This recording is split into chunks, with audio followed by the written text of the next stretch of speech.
everybody, I'm Stu Carter from Atamaii TV, and today we're continuing our look at the Marvel Legends action figures for Guardians of the Galaxy. So stand by for a new toy review. Now these Marvel Legends figures are by Hasbro Toys, of course. And in this series there's 6 characters. Yesterday I did Star-Lord and Gamora. Next series I'm going to do Marvel's Nova and Iron Man, and I will explain why Iron Man and Nova are in this series about Guardians of the Galaxy. But today, a couple of really hot characters, right? Rocket Raccoon and Drax. So let's get a close look at the box. So here's a look at the box for Rocket Raccoon. This it says Marvel Legends Guardians of the Galaxy Infinite Series. I don't know why it's called Infinite Series. And interesting on the side panels, some nice concept art, like I'd call that a line drawing of a Rocket Raccoon. On the back you can see all the characters in the series and then the evil scheme they have. You have to buy all 6 boxes to put together the Groot character, which is an important character in the film. And Groot and Rocket Raccoon are sort of a team, right? And then you can look though on the front and you see that there's Groot's head. So that's pretty cool. And then there's a couple of cool accessories there, which is nice. Now, you know, Rocket Raccoon is the genetically engineered raccoon bounty hunter, master of weapons in the movie. His voice actor is Bradley Cooper, which you probably don't know who that is. He's mostly known for The Hangover. And if you're a child, you can't go see The Hangover. So don't even think about it. Don't even ask what The Hangover is about. It's about nothing. It's for adults. Yeah, okay. Enough said about that. All right, let's look at the other one.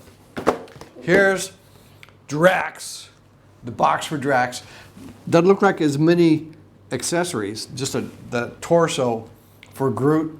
And again, some concept art or line drawing for Drax. And Drax is played as a live actor by, I mean, he's not like an animation, right? Yeah, the actor is Dave Bautista. And I'm sure he's well known to you guys because he's like all over WWE, where he is known as the Animal. The Animal's coming. So also he has been in with Vin Diesel in the Riddick movie. And now in this movie he's with Vin Diesel as well. So that's pretty cool. Did I show you the back of the box? Here's the back of the box. Okay, you ready to open these up and have a look? All right, let's go. Here's what you get when you open up the box. There's Drax. And like I mentioned, not too many accessories. Look like he's got a couple of knives, and that's all he's got to use to come and get you. He must be really, really good. And there's a torso piece for Groot, the character that you have to assemble, right? Here's Rocket Raccoon, and some very interesting accessories. He's got obviously a weapon, a heavy gun of some kind. And then what is this? You guys know the story. Let me know in the comments what this is all about. It looks like some kind of device that perhaps a bounty hunter would use to capture someone, perhaps. And then Groot's head, it looks pretty cool. Looks like a pretty cool dude, only he needs the rest of his body. And you know, Hasbro includes this little sheet to show you, you've got Rocket Raccoon, and you've got to get all the rest of them to build the Groot figure, because this is how we have world domination. Okay, let's take them out. So looking at the Drax figure first, and I mentioned these were 5.5-inch scale figures, and this big guy is nearly 7 inches tall. So he's one of the bigger characters here, until we get to Groot. Drax is a big beefy dude, and he's got a whopping 20 points of articulation. That's what I count. And he articulates in some places I didn't expect. And so for such a big beefy wrestling kind of dude, he definitely looks the part, and he can be posed in many ways. He's got those peg holes on the bottoms of his boots, and if you guys know a place to get the pegs, the bases that fit these, let me know. These don't come with bases, unfortunately. Now he will stand up pretty easy, look at that, but if you want him to be doing some flying kicks and stuff, you'll need to put some stickum on the floor, on the table or something. But you can see that he can be posed a lot of different ways. And unusual for action figures, he's got this torso articulation here, so you can kind of bend over like that, see? And he can also bend back, which looks a little cooler, because then he can kind of do these kind of arching kind of things. bending back like that. And let's get a close look at the features of this character. Sure, big beefy boots on this guy, and it looks like you can put the knives in his boot. He's got scabbards there. Yep, see there, that worked right just fine. And same on both sides. He comes with two knives, so you've got two scabbards there, tilting up a little bit, and you can see there's a closer look at his knife, and there's some detail on the blade there. See, of course it's flexible plastic. It won't hurt anyone, but it looks like a nice kind of a ceremonial, well, let's not say ceremonial knife, but it looks like it's got some nice tooling to it, as if it was something that he treasured. And then look at all these tattoos on the guy, and it's reminiscent of what you see these native islanders from Truck Island and other areas in the Pacific, the kind of tattoos that they have. And of course, you know, he's kind of greenish with these orange tattoos. Wow, look at his back. Crazy. Don't do this at home, kids.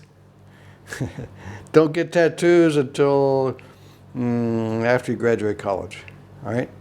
And big, beefy arms.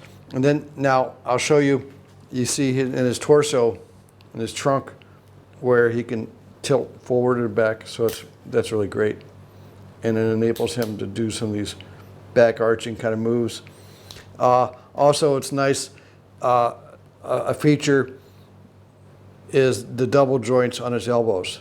You don't see that a lot. Not everybody gets that kind of stuff. Gamora did not have that. Star-Lord did. And you're not going to see that on Rocket Raccoon. Also, his knees have the double joints. See that? And that's nice. Of course, the usual hips, waist kind of thing, and the usual ball joints. But in addition to the ball joints on the shoulders, you also get this upper shoulder thing, so you can rotate the arm out as well. That's not common, and so that's great. It makes this a very much a wrestling kind of figure, and then his head swivels, of course. Are you looking at me? And it's a well-detailed, beefy kind of figure, and I would like to see him with like the Thing, or pose him up there.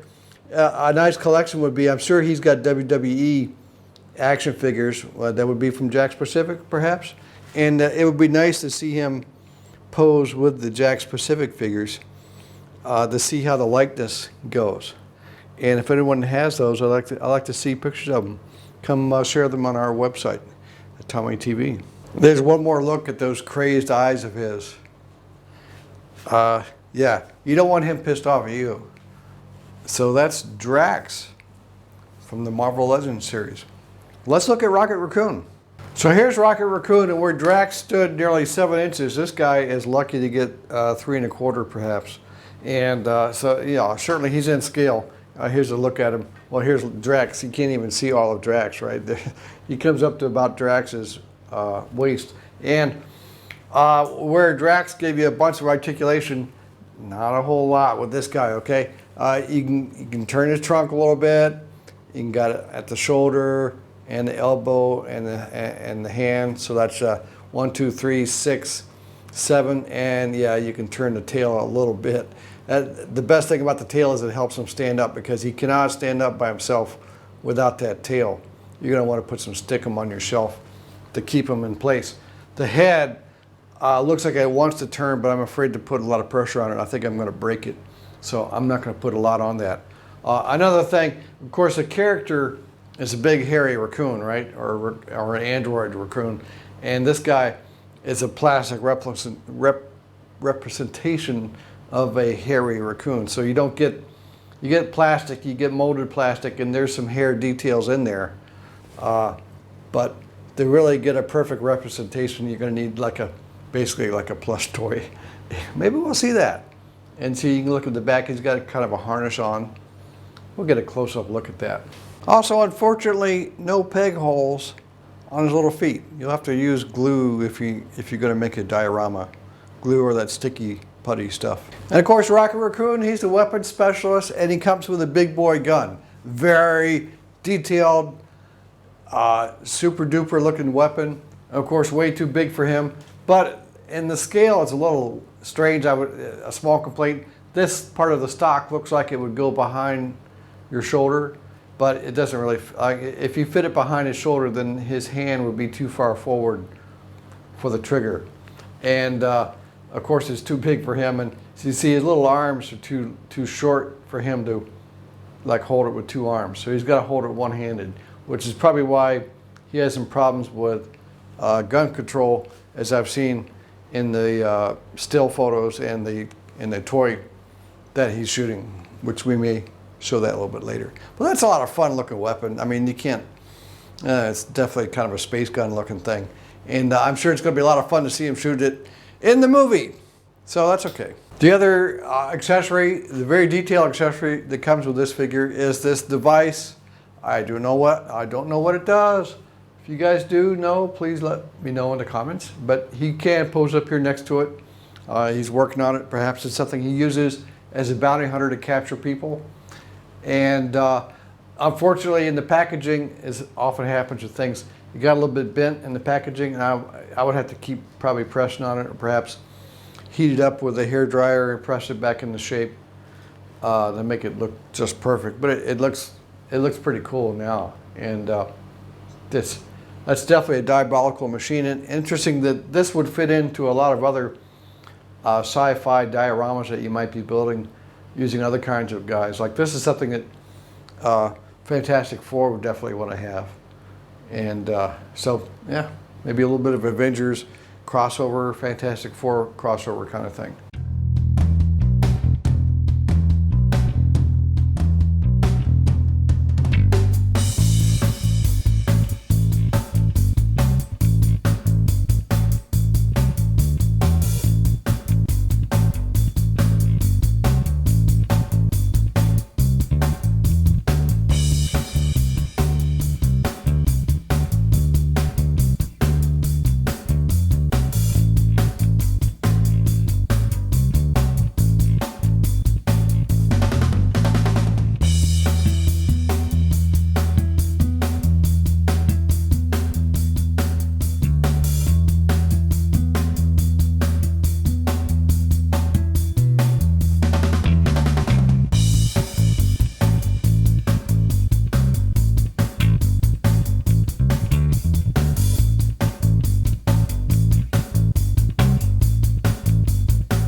So that's Rocket Raccoon and Drax, but you better hit that subscribe button because coming up, I'm going to talk about Iron Man and Nova, and then we're going to build Groot.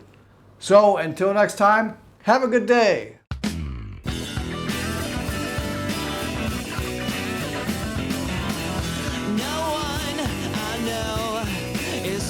To kill me, I guess I'm doing okay. I'm lost among the millions, just an empty head filled with the sky.